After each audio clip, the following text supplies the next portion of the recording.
It's Mickey TV. And let's get off right here on the Minnesota Vikings. Week number 5 of the 2017 season recap of the Minnesota Vikings game that was on Monday Night Football. On Monday night, that would be October 9th, last night, Monday Night Football. They played against the Chicago Bears. And in that score, the Bears and the Vikings finished the game. The Vikings won 20-17 against the Chicago Bears.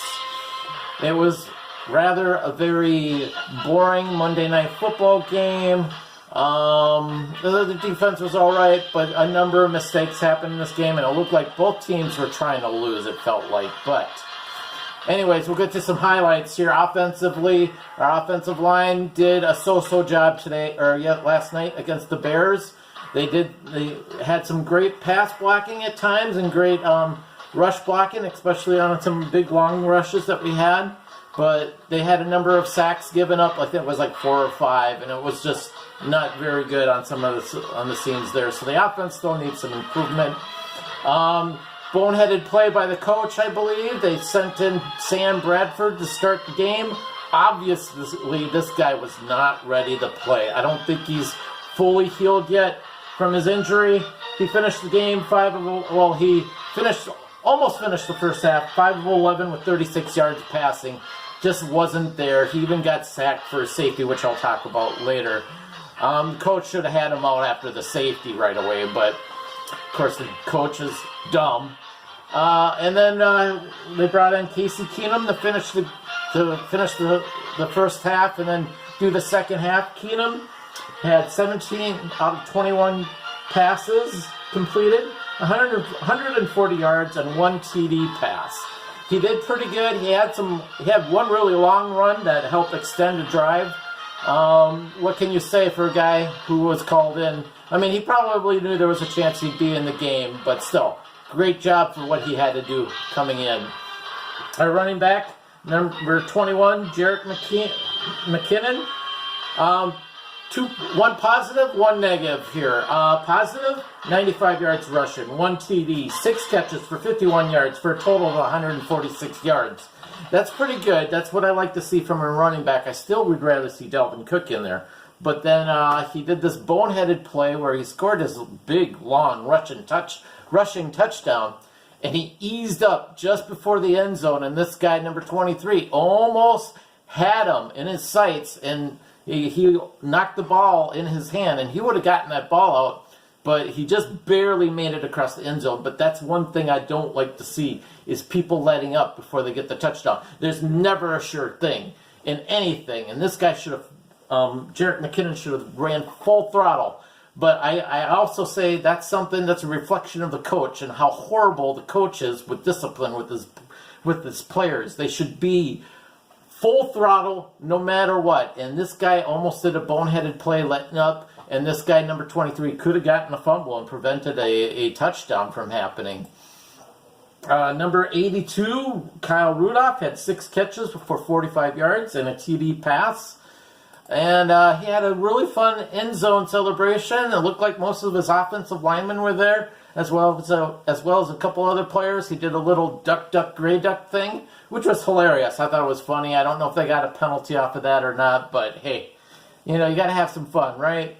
One downer is that Stephon Diggs only had 1 pass catched for 4 yards receiving. Part of that, I think, is because of what happened with Sam Bradford being in the game, and Stephon probably didn't get all the opportunities that he could. When I was watching the game, and I started watching it like halfway through the second quarter, barely anything was even thrown to him. I don't even know how many... Maybe 1 or 2 passes was thrown to him when I was watching the game. So Kyle Rudolph had a pretty good game. He had a pretty good celebration. He was wide open with that touchdown. Defensively, we did great again. We gave up to actually only 1 TD. The other TD was given up on a special teams full pass. So defensively, we did great again. We held them We were on the field for only 28 minutes, 36 seconds, while the offense was on for 31-24. That's even Steven to me. Nothing really lopsided there, but still, this game was just totally nutsoid. I just felt like both coaches wanted to lose this game. Joseph Linval, 98, led the team with 6 tackles, and he was tied with Trey Waynes for 6 tackles in the game. One of our best defensive players, Everson Griffin, had 2 tackles, 1 sack, and a forced fumble. This was beautiful, watching him come in for the fumble and forcing the ball out. That was great. And then towards the end of the game, Harrison Smith capitalized on a rookie mistake by the quarterback, Mitchell Trubisky. He basically saved saved the game because we were driving right before that, and we were doing good, and then we became super predictable on offense, like Mike Zimmer does, and then we had to punt the ball, and then there was barely any time left of the game. If the Bears didn't have the screw-up, or if the quarterback didn't make the rookie mistake and got intercepted here, and if the Bears would have driven down the field, they would have hit a field goal or even a touchdown, knowing what happens with the Vikings, and that would have iced it. But we got the interception, and once again, Mike Zimmer was super conservative. He plays not to lose. He doesn't play to win. He plays not to lose. And we wound up getting only a field goal out of that. We should have gotten a touchdown, but of course, Mike Zimmer, Mr. Conservative, he doesn't want to lose his job, so he's going to play it safe. That was my huge gripe of the game. Mike Zimmer just sucked. He shouldn't have had Bradford in there, and when Bradford was in there, he should have pulled him once he got that safety, but he didn't. And then just being really conservative on offense.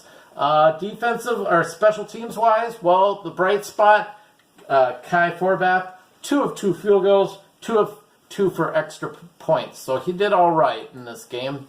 Trubisky from the Bears, he's a rookie. First start, 12 of 25 for 128 yards, a TD pass and an interception. And that interception was really costly. But a rookie's going to make those mistakes, and he's going to learn. And then the Bears did very well on defense. It just came down to a battle of wills between the two teams. But they had a safety on Bradford. On special teams, they did a punt, or the Bears faked the punt, and then their punter threw the ball to number 30, Benny Cunningham, and he ran it in for a touchdown. Caught the Vikings unprepared with the pants down. That's a horrible mistake on the coach's side and on the special teams coach. You should always be prepared for those fakes, and that was way too easy of a touchdown to give up on a trick play like that. Number 94, Floyd from the Bears. He had 9 tackles, 2 sacks, and a safety. He did pretty good for the game. But in short, it was an ugly game. The Vikings were lucky to win this game. Again, many mistakes on the coach's end, and it makes me pull my hair out. We could have easily lost this game, and we could have easily won this game. But because of the coaching, it's horrible. It's just horrible. And the Vikings are lucky that they are 3-2 right now into the season. Next week, they play the Green Bay Packers, and I will give my prediction then. But otherwise, I am done. I hope you enjoyed this Vikings recap. I'll talk to you guys later. Bye.